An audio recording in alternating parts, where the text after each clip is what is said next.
दोस्तों बहुत से मामलों के अंदर ये देखने को मिलता है कि पति के पास में सबूत नहीं होते हैं। इसके बावजूद जो पत्नी है वो पति के ऊपर आईपीसी 498 ए, सीआरपीसी 125 डीवी जैसे है जो केस कर देती है। तो यहाँ पे इन केसों के अंदर क्या होगा, क्या पति को सजा होगी या फिर पत्नी है जो उस केस के अंदर सक्सेस हासिल करेगी या फिर पति है जो उस केस से बाहर होंगे, पत्नी को है जो सजा होगी। होगा तो क्या होगा इस सिचुएशन के अंदर, यहाँ पे है जो मैं सब कुछ बताने वाला हूँ। वीडियो बहुत ही महत्वपूर्ण है, कहीं से भी है जो वीडियो को स्किप नहीं करना है। ये आपका अपना चैनल है, इसको अगर आप तक सब्सक्राइब नहीं करे हैं तो सब्सक्राइब करके बेल आइकन को अवश्य दबा दीजिए। तो चलिए शुरू करते हैं। तो वेलकम दोस्तों, मैं हूं आपका अपना एडवोकेट जितेंद्र। तो यहाँ पे देखो प्रैक्टिकली जानकारी मैं आपको बताने वाला हूं, क्योंकि हजारों मामले हैं जो फिलहाल के अंदर मेरे पास में चल रहे हैं। तो होता क्या है ऐसी सिचुएशन के अंदर, पति को क्या क्या है जो भुगतना पड़ता है। देखो पति के साथ में जो हरासमेंट होता है, तो पहले बात करें अपन आईपीसी 498 केस की, तो ज्यादातर पत्नी जो आईपीसी 498 का केस करती है वो जाती है थाने के अंदर, महिला सेल, महिला थाना, यानी कि जहाँ पे भी उसका एक सुविधाजनक एरिया होता है वहां पे जाके वो पति के खिलाफ है जो कंप्लेंट दर्ज करवाती है। अब यहाँ पे डायरेक्टली उसका मकसद तो होता है एफआईआर करवाने का, पर यहाँ पे है जो आजकल क्या होता है कि एफआईआर दर्ज होती नहीं है। पहले क्या होता है कंप्लेंट बेस पे है जो यहाँ पे शिकायत दर्ज होती है, और फिर वो क्या होता है कि आगे उनको बुलाया जाता है पति पक्ष के लोगों को। तो उनके साथ में है जो वहां पे एक प्रेशर बनता है, यानी कि उनसे वो सारी बातें उगलवाने की है जो सेंटर कोशिश करता है, जहां पे काउंसलिंग होती है कि क्या आपने गलत किया है। यानी कि उनको डराया भी जाता है, धमकाया भी जाता है, उनके साथ में है जो इस तरीके का बर्ताव किया जाता है कि बहुत से लोग तो है जो वहां पे डर जाते हैं, घबरा जाते हैं, परेशान हो जाते हैं कि पता नहीं अब तो क्या होगा। तो ऐसी है जो एक प्रैक्टिकली सिचुएशन से है जो पति पक्ष को है जो गुजरना पड़ता है स्टार्टिंग के अंदर। इसमें तो ये होता है। अब यहाँ पे अगर बात नहीं बनती है तो उस पत्नी के पास में अधिकार होता है एफआईआर करवाने का। वो क्या करती है, एफआईआर करवा देती है। अब यहाँ पे मामले की ओर है जो आगे बढ़ा जाता है, तो इसमें क्या होता है एफआईआर बेस पे है जो इन्वेस्टिगेशन होता है। तो वहां पे भी है जो पुलिस प्रेशराइज करती है, डराती है, धमकाती है। इन्वेस्टिगेशन के अंदर है जो काफी कुछ प्रताड़ना का सामना भी है जो पति पक्ष के लोगों को करना पड़ता है। तो यहाँ पे भी है जो एक आसान प्रक्रिया नहीं होती है। फिर बाद में जब चार्जशीट पेश होकर कोर्ट के अंदर चली जाती है, तो वहां पे जब प्रैक्टिकली सिचुएशन चलती है, यानी कि वहां पे जब हियरिंग चलती है, पेशियां चलती है, तो वहां पे भी है जो पति को आना जाना पड़ता है, वकील करना पड़ता है। तो वहां पे भी है जो पैसा और समय है जो बर्बाद होता है।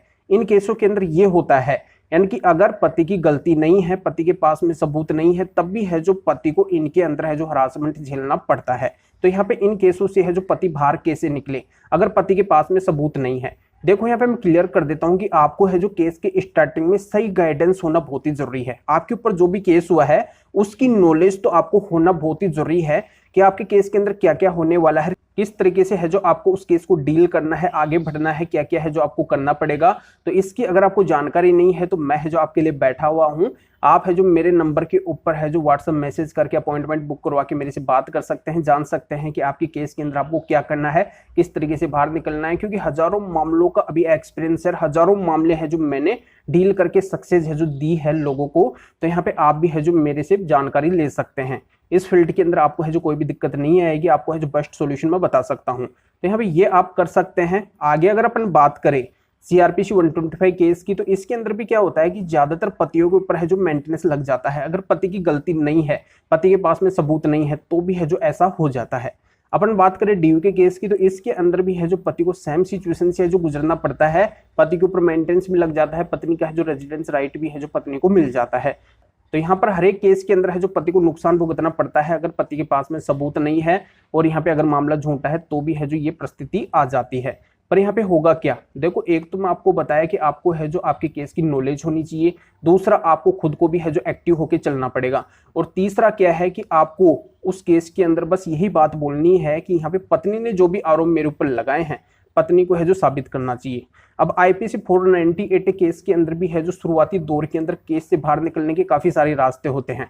आपको अगर नॉलेज होती है तो आप है जो जल्दी उस केस से बाहर निकल सकते हैं। जैसे यहाँ पे काउंसलिंग होती है, तो काउंसलिंग का तो यहाँ पे कोई डर आपके मन के अंदर नहीं होना चाहिए। जो भी बात आपसे पूछी जाती है आप आराम से है जो वहाँ पे बता सकते हैं। उसके बाद में जो एफआईआर हो जाती है, तो एफआईआर बेस पे भी आप है जो डायरेक्ट हाईकोर्ट जा सकते हैं क्यूएसिंग के लिए 482 सीआरपीसी में। अगर आप नहीं जाना चाहते हैं तो पुलिस क्या करती है, एफआईआर बेस के ऊपर चार्जशीट बनाती है, वहां पे इन्वेस्टिगेशन करती है। तो आपके घर वालों के यानी कि रिश्तेदारों के जिनके नाम अगर बिना वजह उस केस के अंदर लिखे गए हैं, तो उनके नाम है जो आप पुलिस से भी निकलवा सकते हैं। बाद में क्या होता है, चार्जशीट पेश हो जाती है कोर्ट के अंदर, तो आप चार्जशीट बेस पे भी है जो हाई कोर्ट जा सकते हैं अगर आप एफआईआर बेस पे नहीं गए हैं। तो अगर आप कहीं पे भी है जो सोल्यूशन नहीं कर रहे हैं, तो आपके पास में एक ऑप्शन और आता है कि जहाँ पे चार्जशीट पेश होती है जिस कोर्ट के अंदर, तो वहाँ पे भी है जो एक डिस्चार्ज का एप्लीकेशन लगता है, उसके जरिए से भी आप है जो अपने केस के अंदर मजबूती प्राप्त कर सकते हैं। बिना वजह जिन लोगों के नाम उस केस के अंदर है उनके नाम है जो आप डिस्चार्ज के एप्लीकेशन के जरिए से भी है जो निकलवा सकते हैं, उस केस के अंदर है जो आप समाधान प्राप्त कर सकते हैं। और अगला, अगर आप कहीं पे भी कुछ भी नहीं करते हैं, जैसे अगर ये तमाम प्रोसीजर मैं आपको बताए इनके अंदर अगर आप नहीं जाते हैं, नहीं फॉलो करते हैं, तो आपका जब ट्रायल चलता है ट्रायल कोर्ट के अंदर, तो वहाँ पे भी है जो आप अपनी मजबूती से बात रख सकते हैं।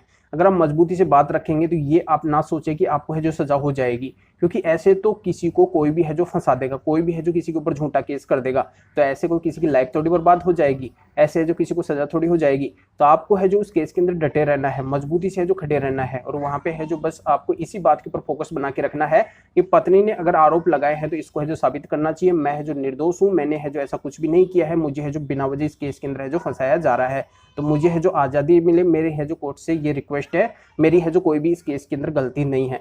तो इस तरीके की बातें है जो वहाँ पे बोलनी है। अगर मजबूती से आप खड़े रहेंगे तो बिल्कुल आपको है जो उस केस से सक्सेस मिलेगी, आप है जो उस केस से अंत के अंदर है जो बरी हो जाएंगे। तो टेंशन लेने की कोई भी है जो बात यहाँ पे नहीं है। अब अपन बात करें सीआरपीसी 125 डीवी जैसे केसों की, तो यहाँ पे जब मेंटेनेंस की बात आती है और पति के पास में अगर सबूत नहीं है तब भी है जो पति के ऊपर मेंटेनेंस लग जाता है। अगर पति के ऊपर झूठा मेंटेनेंस का केस हुआ है तब भी है जो पति के ऊपर मेंटेनेंस लग जाएगा, क्योंकि पति अगर वहाँ पे कुछ भी नहीं बोलते हैं तो कोर्ट है जो पत्नी का यहाँ पे मेंटेनेंस बना देगी, पति के ऊपर है जो मेंटेनेंस लगा देगी। तो पति को है जो इस सिचुएशन के अंदर क्या करना है, अगर एविडेंस नहीं है तो एविडेंस क्रिएट करना है, एविडेंस है जो इकट्ठे करना है। अगर पत्नी विदाउट रीजन के पति से अलग रह रही है तो इस बात को है जो पति को कोर्ट के अंदर साबित करना है, एविडेंस बनाना है। अगर पत्नी गलत संपर्क के अंदर है, एडल्ट्री में है, तो इस बात को है जो पति को कोर्ट के अंदर साबित करना है। अगर पत्नी हाईली एजुकेटेड है, यानी कि अच्छी लिखी पढ़ी लिखी है, और वो अगर जानबूझ के जॉब नहीं कर रही है तो इस बात को है जो पति को कोर्ट के सामने रखना है। अगर पत्नी जॉब कर रही है अच्छी सैलरी के ऊपर तो इस बात को है जो पति को कोर्ट के सामने रखना है। यानी कि तमाम ऐसी बातें जो यहाँ पे मेंटेनेंस से बचा जा सकता है, उन सारी बातों को है जो पति को कोर्ट के सामने रखना है। अगर पत्नी इनकम एफिडेविट में अगर झूठ का सहारा ले रही है तो इस बात को है जो पति को कोर्ट के सामने रखना है। 340 की कार्रवाई है जो पत्नी के ऊपर करवानी है।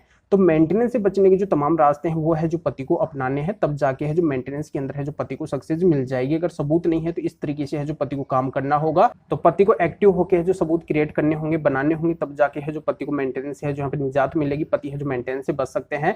ये प्रैक्टिकली जानकारी है जो मैं आपको बता रहा हूँ कि ऐसा है जो हो सकता है और ऐसा है जो आपको करना पड़ेगा, क्योंकि काफी सारे केसों का है जो एक्सपीरियंस मेरे पास में है और जो होता है वो सारा है जो मैं आपके सामने रख दिया हूँ।